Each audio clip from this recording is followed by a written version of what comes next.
Hi, welcome back to Detective and Mystery Fiction. If you enjoy my content, please consider hitting the like button. It's the only way the YouTube algorithm notices me.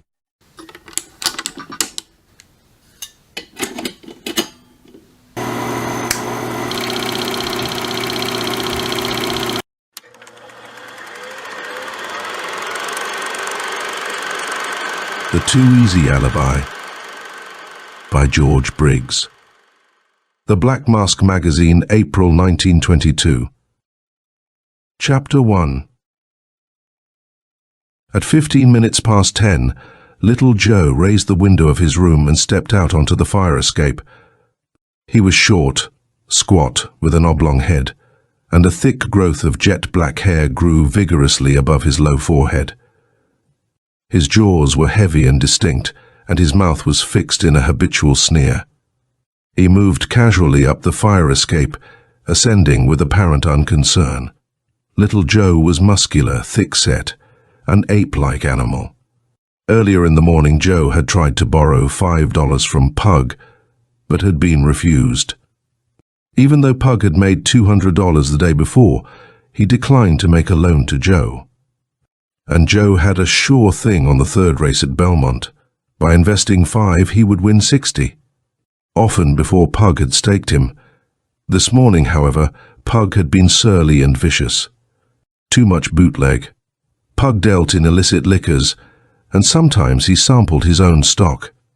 Through the open window of Pug's room, Joe saw the stingy financier asleep in bed.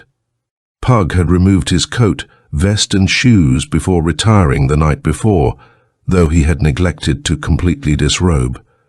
A short nose and a huge lower jaw had given Pug his name. He was an unlovely object as he slept. His mouth was open. His forehead was wrinkled as he tried to keep the morning light from his eyes. He breathed heavily. The gruff rumble of traffic wavered and growled in the air. An elevated crashed by a block away. In this mean, crowded section of the city, men lived and died in sordid, half-crumbling buildings. No one had noticed Joe as he climbed the fire escape. If they had seen him, they would not have remembered the fact. People were too busy in the unending struggle to keep alive to bother with gossip or remembering the movements of their neighbors. Joe crept softly into the room. He must not awaken Pug, for then there would be an argument and possibly a fight. Joe did not fear a tussle. Battles were an everyday occurrence. A well-used blackjack reposed in Joe's hip pocket. It had seen experience, and possibly it would see more. To the left of the window in Pug's room was a small table. Joe was seized with a humorous idea. He drew a stub pencil from his pocket and looked about for paper. A newspaper slumped upon the floor. With laborious fingers, Joe wrote on the edge of a page, "I owe you 5, little Joe." He had gained the sobriquet in a crap game, and it was used by everyone. As Joe tore the words from the margin of the newspaper, Pug stirred uneasily. Joe halted and kept still. Apparently he had suddenly been turned to stone. Not a muscle moved. He held his breath. He was rigid. And then the even breathing began again on the bed. Joe relaxed and moved toward the sleeping man. He paused and glanced once swiftly at the recumbent bootlegger, but Pug made no sound or movement. A truck plowed down the street outside, clattering and bumping, and the air hummed with the muffled roar of the ponderously alive city. In the small cell-like room, a small squat man thrust his hand cautiously beneath the bed pillow. His careful, sensitive fingers touched the cold steel of a stiletto. Joe stopped, chilled by the knife's keen edge. This was not what he sought. Pug's money was somewhere near his stiletto, though. Pug sighed, and again Joe grew tense. If Pug awoke, he would be in a murderous humor. Joe's intrusion would not be misunderstood. For Pug would be positive that Joe had come to rob him. Which was correct. Joe's stubby fingers fumbled with the end of the pillowcase and then searched within it for the bootlegger's banknotes. Joe dared not look at Pug, for a steady stare will arouse a sleeping person. And then a vice closed upon Joe's windpipe and began to squeeze. His head was forced back by the pressure of a huge, hairy arm. An instant later, Pug's other hand increased the pressure upon Joe's neck. From the moment Joe had entered the room, Pug had been awake. His sleep had been interrupted twice before during the morning. Once when Joe had requested alone, and later when someone else knocked upon Pug's door. Pug had awakened the first time with his temper ragged. He had swallowed a large quantity of whiskey the night before while celebrating a lucky escape from revenue officers. So, when Joe came in and tried to borrow $5, Pug had been angry. It was damnable that a man whose throat was caked with concrete, whose eyes were pinpoints of pain, should be awakened for such a reason. Pug had a grouch. Joe was the first man he had seen. Therefore, Joe's request was declined violently. Rebuffed, and equally angry, Joe had departed, and Pug went back to bed. But the bootlegger could not resume his interrupted slumbers. His tongue tasted unpleasantly, and his forehead was hot and dry. For several moments he tossed uneasily, and then someone else had knocked on the door. This time Pug answered by locking the door. The person on the outside announced he wished to enter. Pug told him to go away, whoever he was, and suggested a destination. And, notwithstanding their repeated knockings, he had not opened the door. When Joe had entered from the fire escape, Pug had been almost asleep.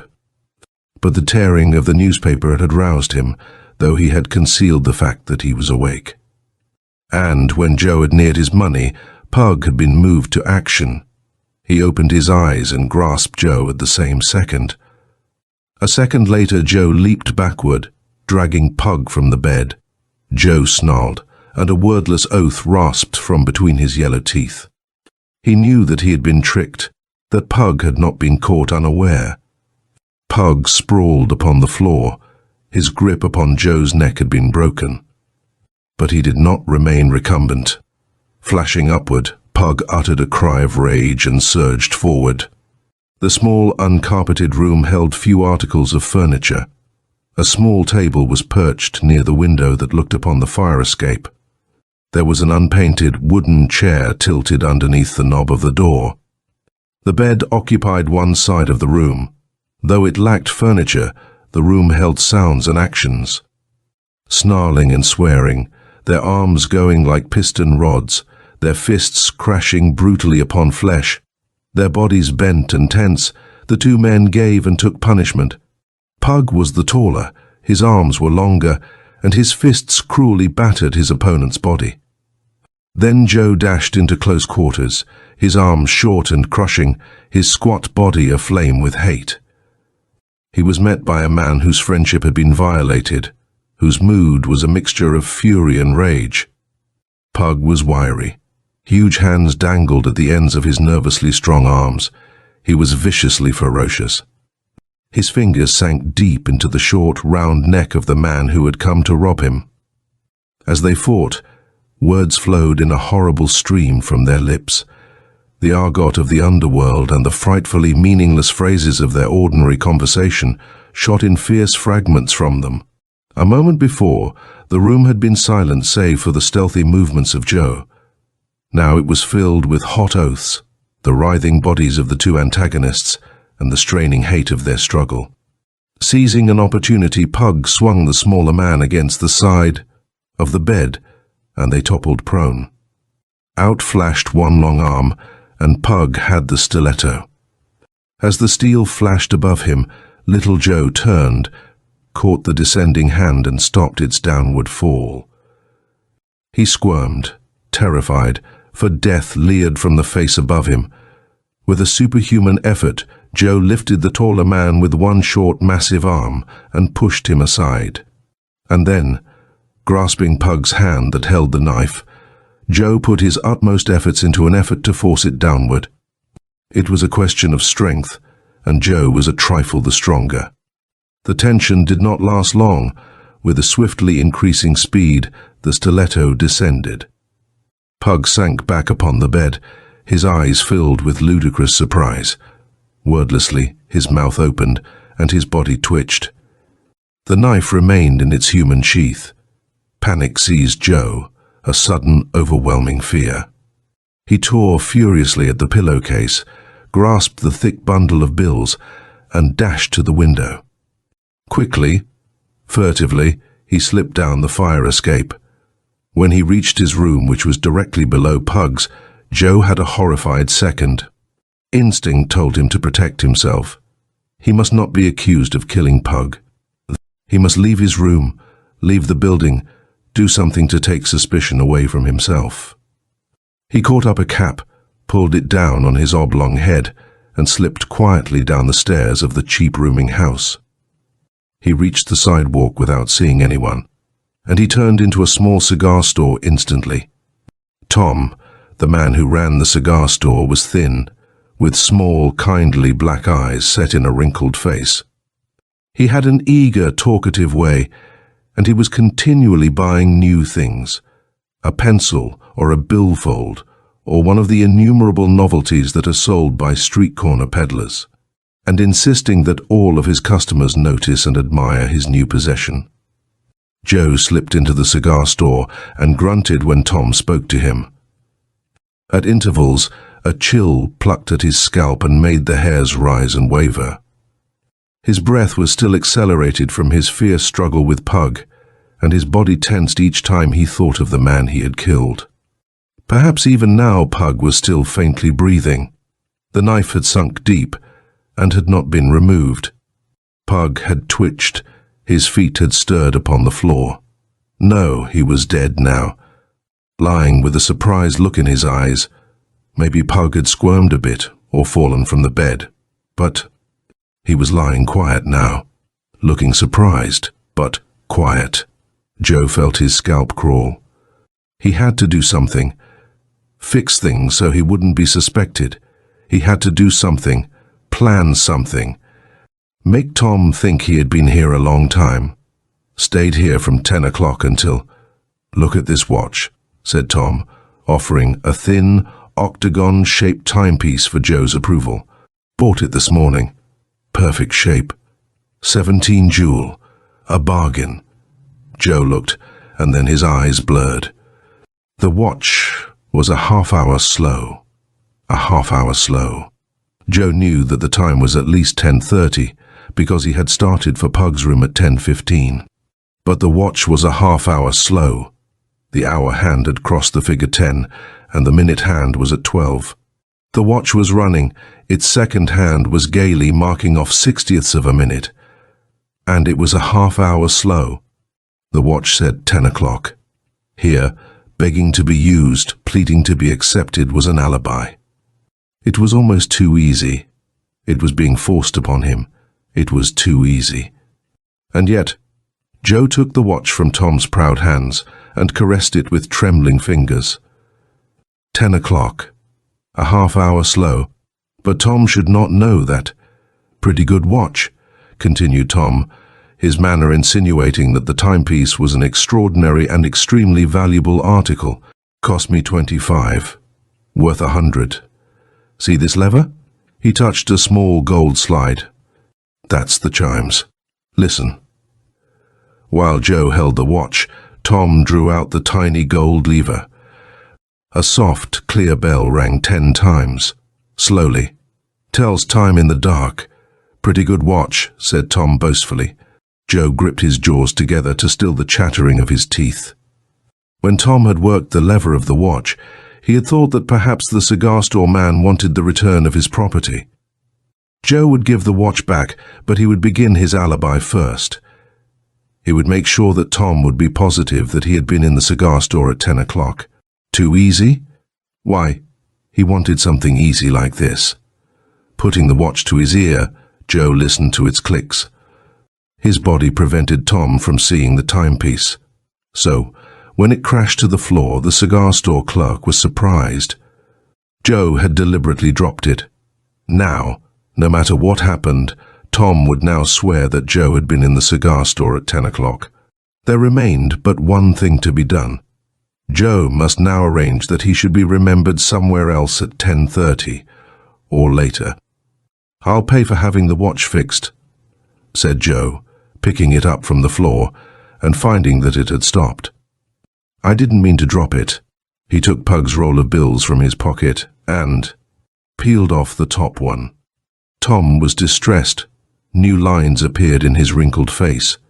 "That's the best," he began. "You've got the money to have it fixed," Joe interrupted.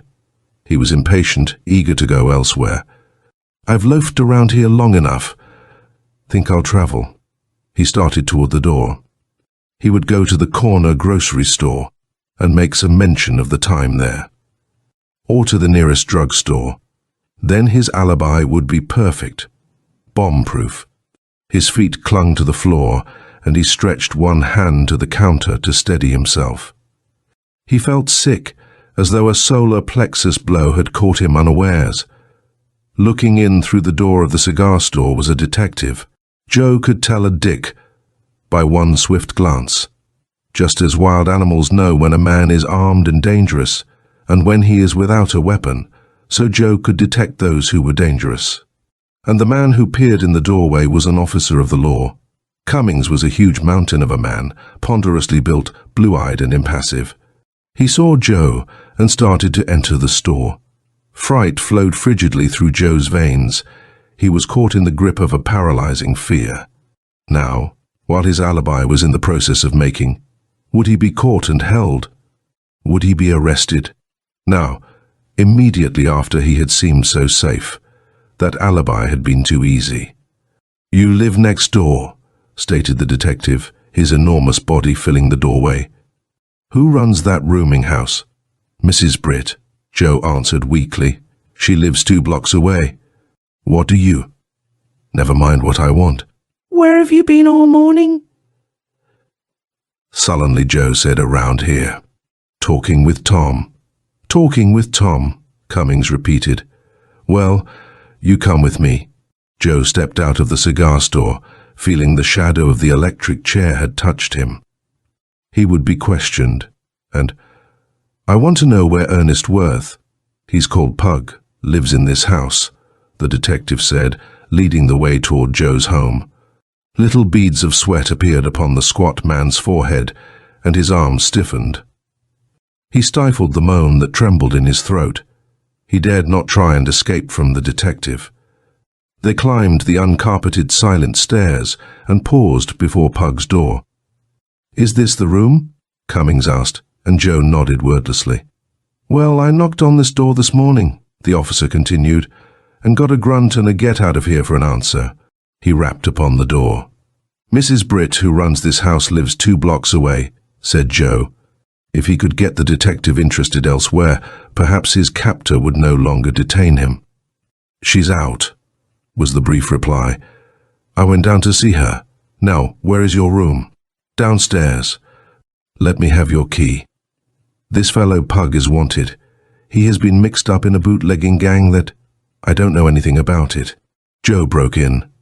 He did not want the door to open. He did not want to see Pug, with that surprised expression on his face, lying dead. A spasm of despair fluttered through Joe. His knees shook slightly. "I haven't had anything." Again Cummings knocked upon the door. "Pug growled at me when I was here before," he said. This key might not fit. In the midst of his fear, Joe had a dazzling idea. He had wanted to go to the grocery store in order to complete his alibi. Why not ask Cummings what time it was? "Pug goes out for breakfast every morning," he said. "Got a watch? Let's see what time." The detective consulted a cheap nickel watch. 10:35, he announced. Pug was here at 10 o'clock. "Perfect!" Joe almost screamed with relief. With these words, the detective had completed Joe's alibi. Cummings had roused Pug at 10 o'clock, therefore he was alive at that time. Tom's dropped timepiece would prove that Joe had been in the cigar store at 10 o'clock, and the clerk would say that he had chatted with Joe both before and after that time. When he left the cigar store, Joe had departed with Cummings. Consequently, his actions during the 35 minutes were satisfactorily accounted for. He could not be convicted for killing Pug, for his alibi was perfect. Perfect! The detective inserted Joe's key in the door of Pug's room. Joe fought to control himself. He must appear astonished and appalled, as though he had not anticipated seeing the lifeless body of his friend. There would be a ludicrous expression of surprise on Pug's face. The bootlegger would be lying on the bed, or on the floor nearby. The key fitted the lock on Pug's door. Joe was sure of this fact, for he had entered by the door on his first visit to Pug that morning. He had made his second visit by way of the fire escape, because Pug had tilted a chair underneath the doorknob to prevent another visit. The detective pushed the door open, shoving the tilted chair to the floor. Joe was alert, ready to be shocked by what they would find. Again, a crawling fear squirmed across his scalp. He closed his eyes, fearing to see that limp, sprawled body. From a distance, Cummings's voice sounded. It was a placid, indifferent voice, quiet and composed. "Well, I guess Pug has gone out to breakfast," the detective said calmly. Joe opened his eyes. He saw a disordered room, the overturned chair, the bedclothes disarranged, but no sign of Pug. There were no splotches on the floor, nor any evidence that a man had been hurt or killed. And the body had disappeared. The detective rummaged in a small closet and discovered an empty bottle underneath some soiled clothes. He held the dark brown bottle aloft. It was empty. "No evidence of bootlegging here," he said. "Let's get out." Joe was stupefied. He stood in horrified bewilderment, looking for some trace of the man he had killed. His mouth seemed hollow, and his eyes were huge and full of biting pains. Again and again he stared at the bed where he had last seen Pug. Nothing there. Nothing. Joe forced himself across the room and put his hand in the depression in the bed made by Pug when he had dropped back after being knifed. Nothing. Pug was nowhere in the room, and there were no stains upon the floor, nor any evidence that the bootlegger had been killed. "Come on," said Cummings. "I'm going to take a look at your room." Joe did not reply, but followed the detective from the room and down the stairs. Terror whimpered in the squat man's mind. Horrible fear coursed through his veins, and he stumbled as he descended the uncarpeted steps. Even though his alibi was perfect, a premonition seized him. He recalled Pug's face with its expression of ludicrous surprise. The detective stopped and opened Joe's door. The short, squat man hesitated in the hallway, held motionless by a mysterious dread. Again his frantic mind assured him that his alibi was perfect, that if his actions during the morning were investigated, he would not be convicted of murder. A muffled curse came from Cummings. The word held horror and dismay and astonishment, and an intangible force impelled Joe into his own room where the detective stood. Cummings was staring at the window in dazed surprise. Joe's hunted eyes followed the detective's glance, and his body snapped into numbness. Pinpricks of biting cold bit into his brain. All his strength vanished from him. And then the short, squat man began to scream. Shriek after shriek came from Joe's bulging throat, each rising higher and higher. No words issued from his mouth. The sounds were the fear-filled, desperate, horrified screams of a trapped animal that knows it cannot escape. For, upon the fire escape, peering into the room, was Pug. The knife was still embedded in the bootlegger's body. It had not been dislodged from the time Joe had forced the stiletto to its mark. Even though Pug had crawled to the window for assistance, had leaned out, and had fallen down the fire escape to the floor below, the knife had remained implanted in his flesh. Joe saw the man he had killed, saw Pug looking in through the window. Now, Pug was not ludicrously surprised. Instead, ferocious hate glared from his features, devilish anger stared from his sightless eyes. And in one cold hand Pug held a torn bit of newspaper which bore the words, "I owe you 5, little Joe." There was no need to accuse Joe of the crime, no need to seek for incriminating evidence. His screams had reached a pitch that sounded as though his vocal cords were being torn from his throat by the strain. He proclaimed his guilt in horrible noises. He forgot that his alibi was perfect, forgot everything but Pug's loathsome, leering face. Joe's wild screams betrayed him, and Cummings knew that he was in the presence of the man who had killed Pug. Later, of course, Joe was calmed by opiates, and his confession written down. But the confession, and the bit of newspaper found in Pug's lifeless hand, were only corroborative evidence. The thing that destroyed Joe's perfect alibi, that broke down his feeling of safety, and that finally sent him to the electric chair was Pug's face staring through the window from the fire escape. End of The Too Easy Alibi by George Briggs.